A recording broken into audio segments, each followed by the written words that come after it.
बिस्मिल्लाहिर्रहमानिर्रहीम। अस्सलाम वालेकुम। पॉलिटिकल इकोनॉमी का प्रोग्राम दादा पोतो शो लेकर आपकी खिदमत में हाजिर मैं हूं आपके साथ आपका मेज़बान वसीम अहमद, और इस प्रोग्राम में हमारे साथ हमारी रहनुमाई के लिए दादाजी मौजूद होते हैं। कैलेंडर पर आज 10 फरवरी साल 2021 और आज बुध का दिन। उसी पाक परवरदिगार के लिए तमाम तारीफें जो तमाम जहानों का रब है। नबी करीम सल्लल्लाहु अलैहि वसल्लम की ज़ात अक़दस पर बेशुमार दरूद व सलाम। पॉलिटिकल इकोनॉमी के प्रोग्राम दादा पोतो शो का बाकायदा आगाज हो चुका है और आज के प्रोग्राम में आपके मैसेजेस यानी आपका फीडबैक शामिल किया जाएगा। दादाजी अस्सलाम वालेकुम। वालेकुम अस्सलाम। दादाजी क्या हाल है? अल्लाह का बड़ा करम है, उसकी बड़ी इनायत नवाज़ है कि हम आपके सामने आपके हुक्म के मुताबिक हर तीसरा प्रोग्राम फीडबैक जी मैसेजेस शामिल करने जा रहा हूँ। तारिक ज़िया राना का पहला मैसेज है। कहते हैं दादाजी ऐसी कोई लिस्ट मौजूद है कि हुकूमत ने पाकिस्तान में कौन कौन सी प्रॉपर्टीज मॉर्गेज करवा के कर्ज लिया हुआ है? नहीं, मॉर्टगेज नहीं है वो। आप जो है वो इस बात को समझने की कोशिश करें। हम ये गुज़िश्ता कम से कम 4 साल से तो पिट रहे हैं कि जब 2008 का क्राइसिस आया था, सब प्राइम का क्राइसिस जिसको कहते हैं, सब प्राइम इशू जिसको कहा गया अमेरिका के अंदर, जब उसका सिटी बैंक और अमेरिकन एक्सप्रेस बैंक तक उड़ गए थे और उन्हें अपने ऑपरेशन महदूद करना पड़ गए, वो जब इशू आया था तो उस वक्त उन्होंने कहा, उसकी तहकीक हुई कि ये इशू क्यों आया।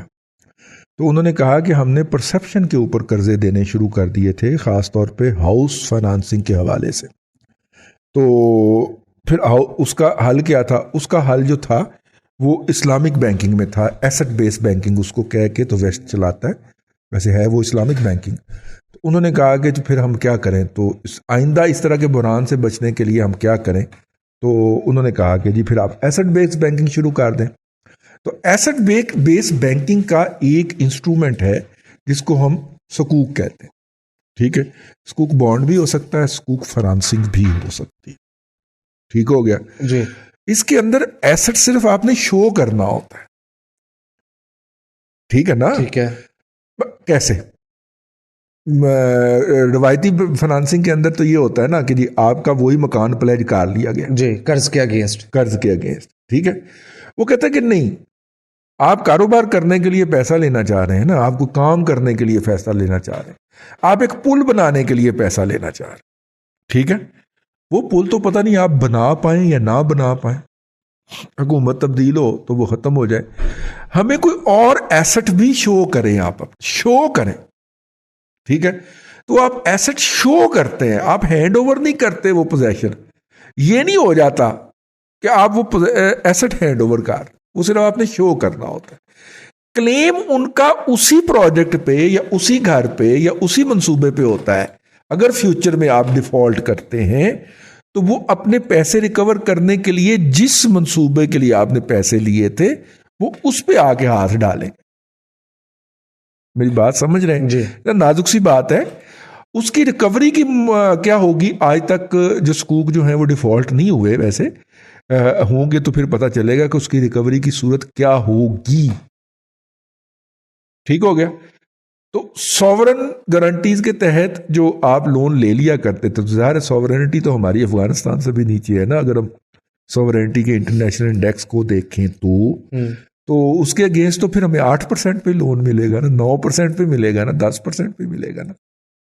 तो आप क्या करते हैं कि सस्ते लोन के लिए आप अपने एसेट शो कर देते हैं, ये एसेट्स हमारे पास है, लेकिन फिर कह रहा हूं प्लेज नहीं करते, आप शो करते हैं, ठीक है। इसको हम इस्लामिक बैंकिंग कहते हैं और इसको इतनी ज़्यादा शतरौल नहीं करनी चाहिए आपको, आपकी मेहरबानी है, ठीक है। पॉलिटिकल ज़रूरियात अपनी जगह पे, लेकिन ये इस तरह इसकी शतरौल नहीं होनी चाहिए। ये अहमकाना तरीके से कर रहे हैं, इनके तरीके कार के ऊपर आप क्रिटिसाइज कर सकते हैं, ठीक है ना, कि ग्राउंडा तक बात ले आए आप यार। इतनी मोटरवेज हैं आपके पास, इतनी जीटी रोड है, इतना ये है, इतना वो है, वो शो कर लें आप, ठीक है। और दूसरी बात ये है, लिस्ट इसलिए नहीं हो सकती कि इसकी बॉन्ड की ना एक लिमिट होती है। जो आप बॉन्ड आजकल हम सिर्फ सकूक बॉन्ड जारी कर रहे हैं, ठीक, वो खैर हर तरीके से लोन ले रहे हैं, उस बॉन्ड की लिमिट होती है। ये बॉन्ड जी 3 साल के लिए, ये जी 5 साल के लिए, ये जी 7 साल के लिए, ये जी 10 साल के लिए, ठीक है। 10 साल के बाद हुकूमत ने वो बॉन्ड जो होता है वो अदायगी करके, तो ठीक है। तो इसलिए एक एसेट हो सकता है कि 2016 में इसहाक डार साहब ने दिखाया हो सकूक जारी करते हुए, और 3 साल का बॉन्ड हो, और वो 2019 में आके वो बॉन्ड खत्म हो गया हो, मतलब हमने अदायगी कर दी उस बॉन्ड की। ठीक है ना, तो जी। परमानेंट लिस्ट इसकी कोई नहीं होती। हुकूमत सिर्फ यही चेक कर ले कि पहले सकूक बॉन्ड्स के अगेंस्ट जो प्रॉपर्टीज हमने दिखाई थी, क्या वो अब फारग हो गई हैं, वो बॉन्ड हमने पे कर दिए, क्योंकि जी। दावा तो इनका है ना कि हमने गुज़िश्ता हुकूमत के बहुत सारे कर्जे पे किए हैं। तो अगर वो रिलीज हो गई हैं वहां से, रिलीज तो नहीं कहना चाहिए, लेकिन अगर वो उसके अगेंस्ट नहीं रही हैं, वो बॉन्ड ही खत्म हो गया है, तो उनको दोबारा पेश करके आप लोन ले लें। ठीक है। जी, दावे तो बहुत किए थे दादाजी। आप ये देखिए कि स्मगलिंग 55% बढ़ गई। हाँ, 55% स्मगलिंग बढ़ गई। जब आप, ये तो बेटा हमेशा होता है कि जब आप ड्यूटीज बढ़ाते हैं और इंपोर्ट्स को मुश्किल करते हैं, हमने ये अपना खसारा काबू करने के लिए इंपोर्ट्स के ऊपर ड्यूटियां बढ़ा दी, मुश्किल कर दिया। अभी आप प्रोग्राम से पहले बता रहे थे कि अली बाबा से और अली एक्सप्रेस से चीजें नहीं पहुंच रही। चीज़ें जो हैं वो आप ऑर्डर करते हैं, वो पाकिस्तान पहले वो 21 दिन में, 20 दिन में, 23 दिन में पहुंच जाया करती थी, अब वो 72 दिन में भी नहीं पहुंच रही। डिस्करेज कर रही है ना हुकूमत पाकिस्तान चाइना से इंपोर्ट्स को, सबसे ज़्यादा तो वहीं से हो रही थी। तो उसके अंदर जो है वो इंतज़ामी रुकावटें डाली जा रही, तो उसके बाद फिर यही होता है, स्मगलिंग ही बढ़ती है। स्मगलिंग बढ़ती है। ओके, तो फिर इसका क्या करें कि यूटिलिटी स्टोर के ऑडिट में 14 अरब रुपया ऑडिट हुआ है, बेज़ाब्तगियों की निशानदेही कर दी। वो होनी है जी, वो क्योंकि वो डिपार्टमेंटल स्टोर का मालिक जब अपने यूटिलिटी स्टोर कारपोरेशन का चेयरमैन बना सादिक और दिया, अमीन तो फिर उसके बाद अगर यूटिलिटी स्टोर चलता है तो उसके स्टोर नहीं ना चलते। ठीक है ना। जी। जिस तरह आपने एक कमर्शियल अस्पताल चलाने वाली को पंजाब का वजीर सेहत बना दिया है, तो वो तो सेहत का निज़ाम तबाह करेगी ना, ताकि यहाँ से मरीज भागें और हमारे पास आके फंसे। सही। नेक्स्ट मैसेज राशिद अकील का है, कहते हैं दादाजी अमेरिका के स्टिमुलस पैकेज का डॉलर पर इंटरनेशनली क्या असर पड़ेगा? देखिए, डॉलर स्टेबल होगा, स्टेबिलिटी की तरफ जाएगा। ठीक है ना, डॉलर स्टेबिलिटी की तरफ भी जाएगा, और मेरा ख्याल है डॉलर कमजोर स्ट्रांग भी होगा इनिशियली, लेकिन नहीं होगा। स्टिमुलस पैकेज के असर लॉन्ग टर्म की बात लॉन्ग टर्म की। इनिशियली डॉलर पिटता है, और आप देखें इंटरनेशनल मार्केट में पाउंड और यूरो मजबूत हुए हैं डॉलर के अगेंस्ट। अब देखिए ना, कोरोना के अंदर बंद था, ठीक है ना, सब कुछ बंद था ना, अभी भी बंद है 70% तक, तो 75% तक तो बंद है ना। जी। अमेरिका, वहाँ पे ये जो है, क्या नाम है कंपनी का, उन्होंने एक सॉफ्टवेयर इंट्रोड्यूस करवा दिया जो आप अपने मोबाइल में डाउनलोड करें और स्टॉक मार्केट ट्रेड करें, और स्टॉक मार्केट उनकी जो है छत को बज रही है, उछल उछल के ऊपर जा रही है। क्यों भला? वो जो $1000 हर एक के अकाउंट में आ गया ना, सरकार ने डालना शुरू कर दिया, वो इजी मनी है, दुख कोई नहीं है उसका, कमाया नहीं हुआ। ठीक है, तो कई लोगों की ज़रूरत से ज़्यादा है, जिनकी ज़रूरत से ज़्यादा उन्होंने स्टॉक मार्केट में पंगे लेने शुरू कर दिए। अच्छा, उस सॉफ्टवेयर के अंदर आपको सारी वो सपोर्ट भी देता है, टेक्निकल सपोर्ट भी देता है, लेवल्स भी बताता है। जी। ठीक है ना। ऑयल को चेक किया इंटरनेशनल मंडी में, क्या हुआ? मल्टी मंथ हाई पे चला गया। हाँ, ओहो, $60 पे $60 पे ब्रेंट मौजूद है। साढ़े वाले पहले ही पता लग गया, इससे पहले ही कीमतें बढ़ा रहे हैं। ये 150 पे जाएगा मुझे लगता है पाकिस्तान में पेट्रोल का रेट। पाकिस्तान में पेट्रोल जो है, मैं आपको फार्मूला तो बता चुका हुआ हूँ कि जब $100 था तो उस वक्त ये 100 को टच करके नीचे आया था।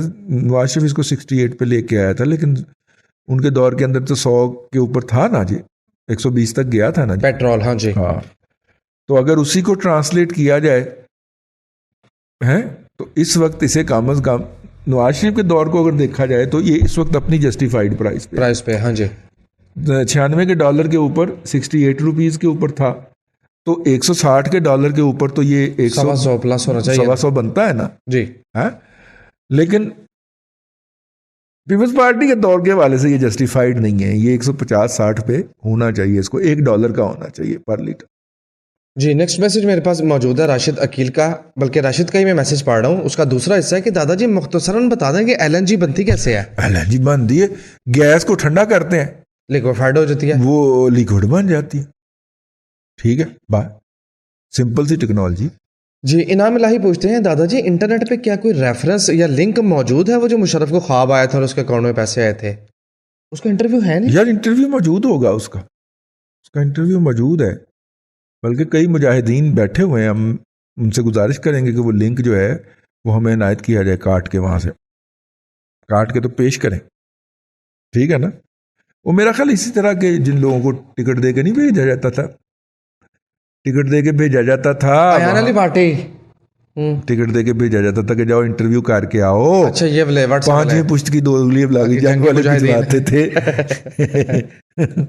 तो वो कई इर्तबर्तबालियां भी बोल जाता था उसके अंदर ना, ठीक है ना। वो जाहिर है उसके कवाम। और फिर हम जैसे लोगों ने कहा यार आप ये क्या कर रहे हैं, आप कौमी खजाने के अंदर से आप टिकट दे के तो ARY के रिपोर्टरों की बल्कि पूरी टीम भिजवा रहे होते हैं कि वो जाके इंटरव्यू करके आए, क्या निकालना चाहते हैं आप? सेंसस में भी नहीं होता था। इतने सारे रिटायर आपने यहाँ पे बिठाए हुए हैं, इनसे कहलवा दिया करें, उससे जरूर कहलवाना है। फिर जाके कितने चैन आया फिर जाके चैन आया। बाबा भी थे अपने, फिर बहुत ही इर्तबालियां बोलना शुरू हो गया ना, बोंगियां मारना शुरू हो गया, तो फिर गले पड़ना शुरू हुई, तो फिर हमारे कहने पे तो शायद नहीं आए थे, उस वजह से फिर बाज आए थे उसमें। मैं एक बात करना चाह रहा हूँ, हाँ, क्योंकि सबसे ज्यादा दुखी मैं था, सबसे ज्यादा इसका मुतासिर मैं था।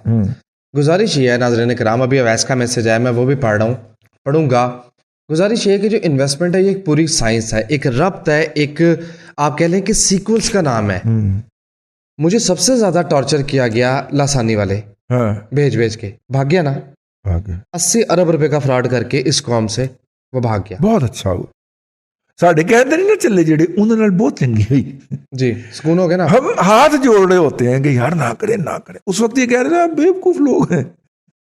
दादाजी का ये फार्मूला है कि सरकार का इंटरेस्ट रेट 7% चल रहा है, आप इसे 1.5 से मल्टीप्लाई करें तो 10.5 जवाब आता है। अगर आपको 10.5% रिटर्न पर एनम मिल रहा है तो आपको शुक्र अदा करना चाहिए और आपको मुतमईन रहना चाहिए। ये जो 100 रुपया लगा के 70 रुपये साथ कमाने वाली माइंड सेट है ना, ये तो फ्रॉड होता है और होता है, और हर 5 साल बाद एक फ्रॉड हो जाता है इस मुल्क के अंदर। अवैस कहते हैं दादाजी, जैसा कि आप बताते भी हैं कि इस मुल्क में इन्वेस्टमेंट के एवेन्यूज कम है, ऐसे में जो फ्रॉड करने वाली पार्टी हैं वो बड़ी एक्टिव रहती हैं।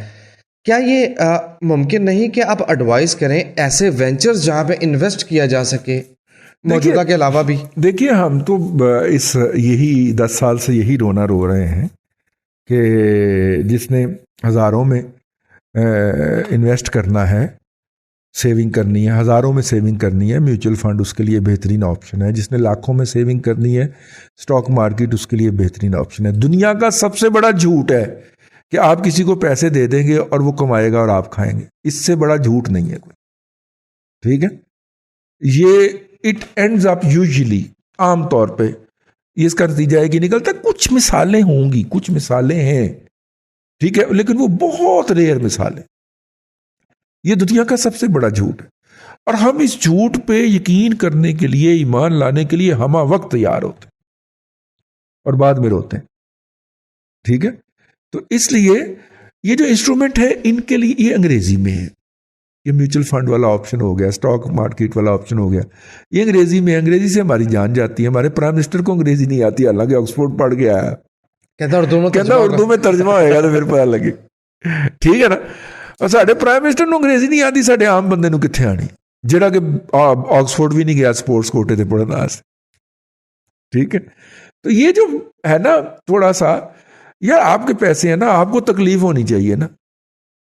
स्टाम्प खरीदते वक्त चेक कर आपने करना होता है ना कि ये स्टाम्प के ऊपर मोहर सही लगी है, डेट सही लगी है स्टाम्प फरोशने के, नहीं, क्योंकि आपका एफिडेविट होता है ना, आपको फिक्र होनी चाहिए। जब तक आप अपने अंदर ये एटीट्यूड पैदा नहीं करेंगे तब तक आपके साथ ये होता रहेगा। और इन्वेस्टमेंट के हवाले से आप कंपनी को स्टडी करें, आप उसका म्यूचुअल फंड स्टडी करें, उसके बाद उसमें पैसे डालते जाएं। कोई 2 साल साढ़े कहते अमल करके तो देखो ना, 2 साल बाद आपकी टोर ही बदल जाएगी, आपकी चाल ही बदल जाएगी। पैसे हो जेब में तो बंदे की चाल बदलती है ना। जब ये कॉन्फिडेंस होगा कि वहां पे ना सिर्फ कि मेरे पैसे पड़े हैं बल्कि वो मल्टीप्लाई भी हो रहे हैं हर साल, तो आपकी चाल बदल जाएगी, आप फैसले करेंगे, ठीक है। मकान नहीं, चल प्लाट खरीदते हैं भाई, इस तरह के 2-1 साल अगर आप म्यूचुअल फंड में माहाना बुनियादों के ऊपर अपनी सेविंग करके डाल लेते हैं तो बिलीव यू मी, क्योंकि मैं ये कर चुका हूं तजुर्बा जाती तौर पे, ठीक है, बिलीव यू मी, आपके कॉन्फिडेंस में हो जाएगा।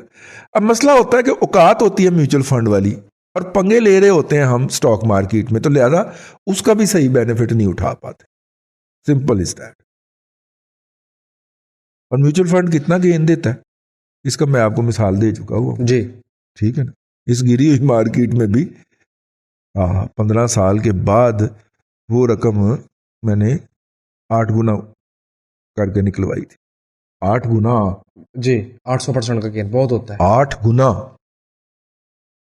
ठीक है ना, जाती तजर्बे की बुनियाद पे बात कर रहा हूं। और माठा म्यूचुअल फंड।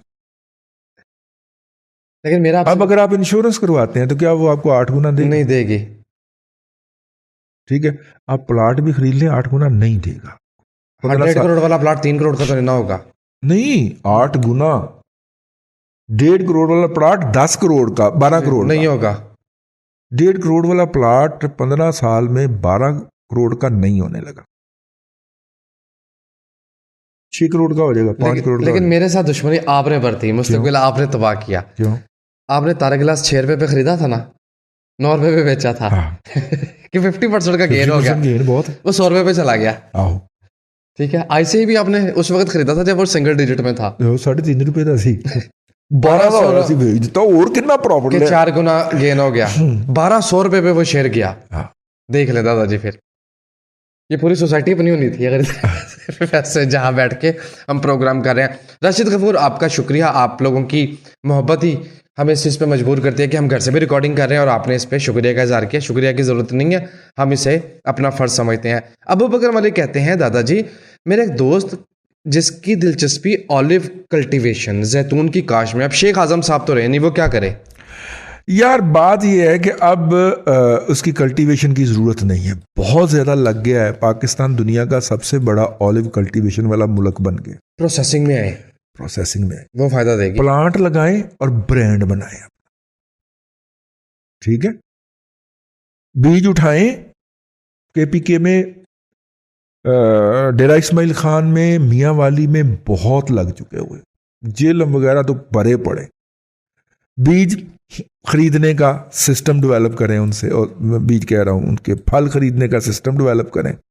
वो आपकी फैक्ट्री लोकेट कहां पे हो, आपका प्रोसेसिंग का मैक्सिमम $1 लाख का प्लांट आ जाएगा, यानी कि 1 करोड़ रुपए का।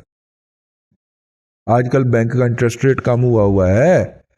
वो नौजवान स्कीम जो है उसके तहत तो 5% पे भी मिल रहा है लोन के, 4% पे। उसके जरिए कोई जुगाड़ लगा के ना ये काम कर लें, फ्यूचर है इसमें।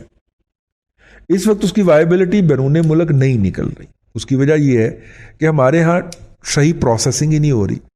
दुनिया इस प्लांट में से 3 दफ़ा तेल निकालती है, इसका जो बीज होता है उसमें से 3 दफ़ा तेल निकालती है। पहला प्रीमियर वर्जिन ऑयल उसके कहा जाता है, महंगा बिकता है।